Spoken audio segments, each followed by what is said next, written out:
अस्सलाम वालेकुम dear students. जैसा कि आप लोग जानते हैं, हम लोग आजकल डिस्कस कर रहे हैं टेंस के बारे में। तो हमने जो ऑलरेडी है प्रेजेंट टेंस, चारों फार्मर्स इसकी डिस्कस की हुई है।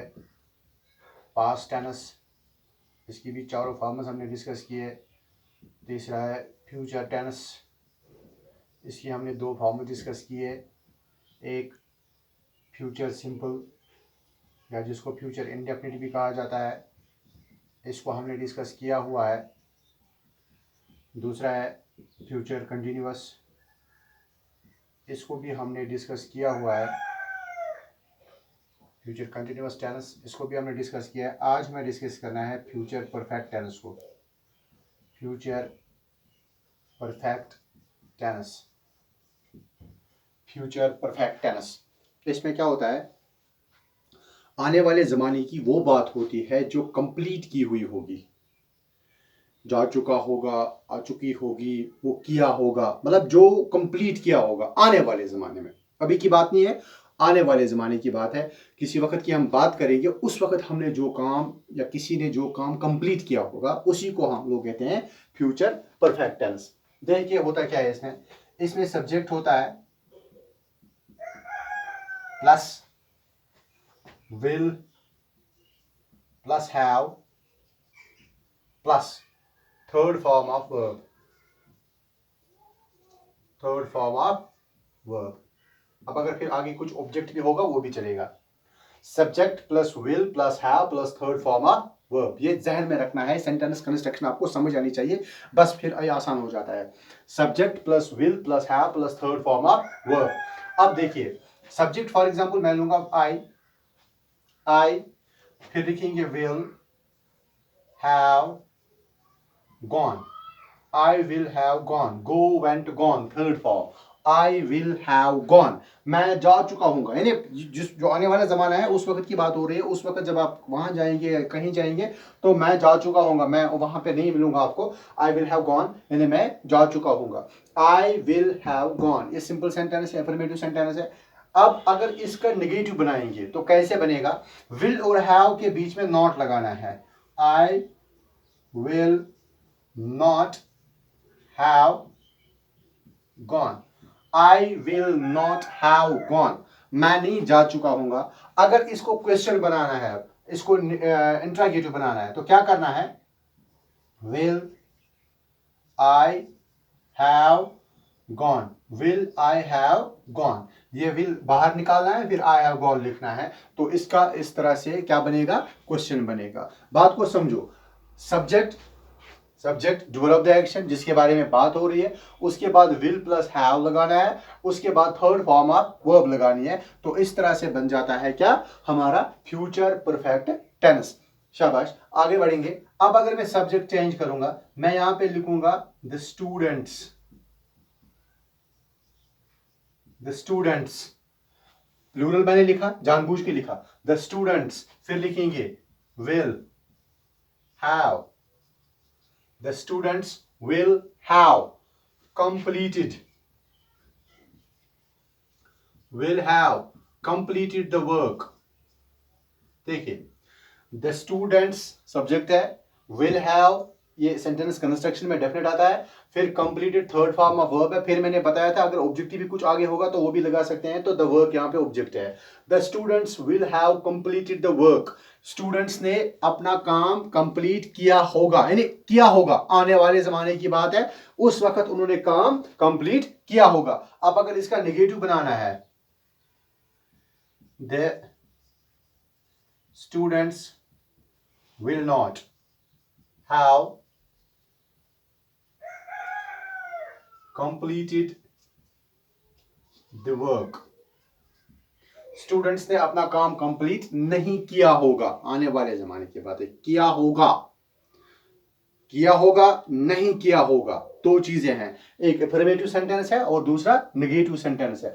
अगर इसका क्वेश्चन बनाना हो तो क्या करेंगे, will the students have completed the work, इस विल को बाहर निकालना है, फिर सेंटेंस ऐसे ही लिखना है। क्योंकि मैंने आपको बताया जब भी हम किसी का इंट्रोगेटिव बनाते हैं ऐसे, तो सिर्फ जो हेल्पिंग वर्ब होता है उसको बाहर निकालना होता है, मैंने पहले लगाना होता है, उसके बाद पूरा सेंटेंस वैसे का वैसे लिखना है, तो क्वेश्चन बन जाता है, आगे क्वेश्चन मार्क डालना है। शाबाश। अब अगर मैं यहां पे लिखूंगा वी विल हैव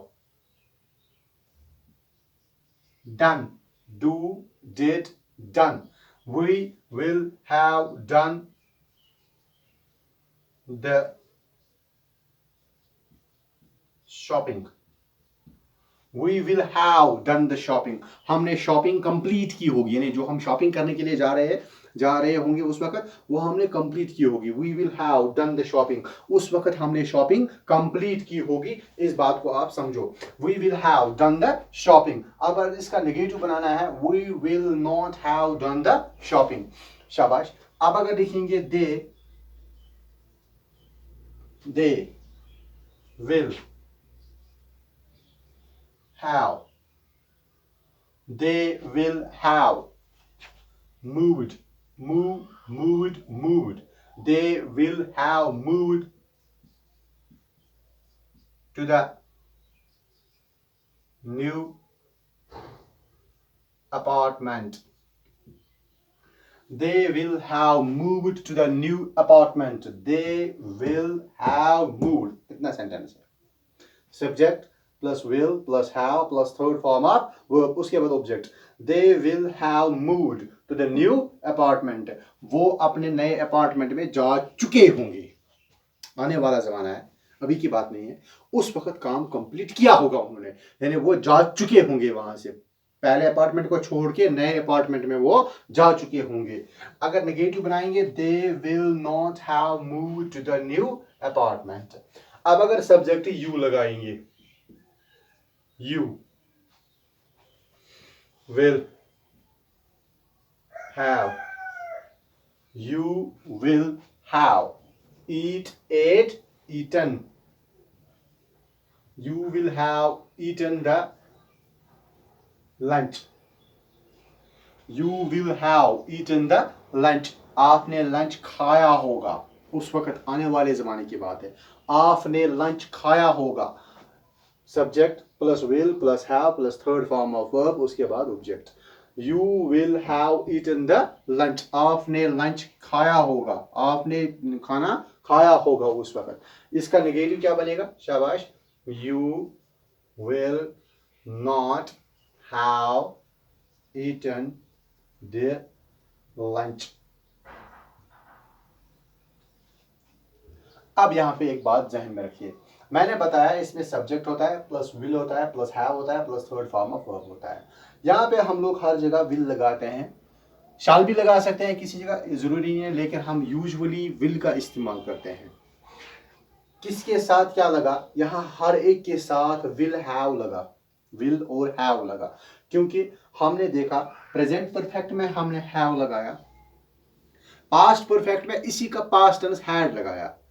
यहाँ पे किसी भी यानी प्रेजेंट परफेक्ट में अगर हम बात करेंगे, वहां पे ही शी यानी जो थर्ड पर्सन सिंगुलर थे उनके साथ हैज लगता था, लेकिन यहाँ पे उससे पहले हैव से पहले विल लगता है, तो विल के साथ हैज नहीं लगता है, विल के साथ हैव लगता है। तो इस तरह से यहाँ पे हर एक के साथ हैव ही लगेगा, यहाँ पे ना हैड लगेगा ना हैज लगेगा, सिर्फ हैव लगेगा। ये याद रखने वाली बात है। विल के बाद हैज नहीं लगाते हम लोग, विल के बाद हैव ही लगाते हैं, चाहे ये फर्स्ट पर्सन सिंगुलर हो या प्लूरल हो, सेकंड पर्सन सिंगुलर हो या प्लूरल हो, थर्ड पर्सन सिंगुलर हो या प्लूरल हो, जो भी हो उसके साथ विल के बाद हैव ही आता है, विल के बाद हैज नहीं आता है। यहाँ पे ऐसी agreement of verb with subject है, तो इसका मतलब है हमें समझना है प्रेजेंट परफेक्ट में हम लोग हैज और हैव का इस्तेमाल करते थे अकॉर्डिंग टू सब्जेक्ट, लेकिन यहाँ पे जो भी सब्जेक्ट है विल के बाद हैव ही आएगा, और हैव से ही ये परफेक्ट बनता है और विल से फ्यूचर बनता है, तो इस तरह से बन जाता है future perfect tense. Future perfect tense में हम उस चीज की बात करते हैं जो आने वाले जमाने में उस वक्त कंप्लीट किया होगा, जा चुका होगा, हो चुका होगा, गया होगा, वैसे ही उन्हीं बातों को हम लोग इसमें डिस्कस करते हैं। तो सेंटेंस कंस्ट्रक्शन क्या रहती है? सब्जेक्ट रहता है प्लस विल रहता है plus have plus third form of verb. I hope you must have understood this.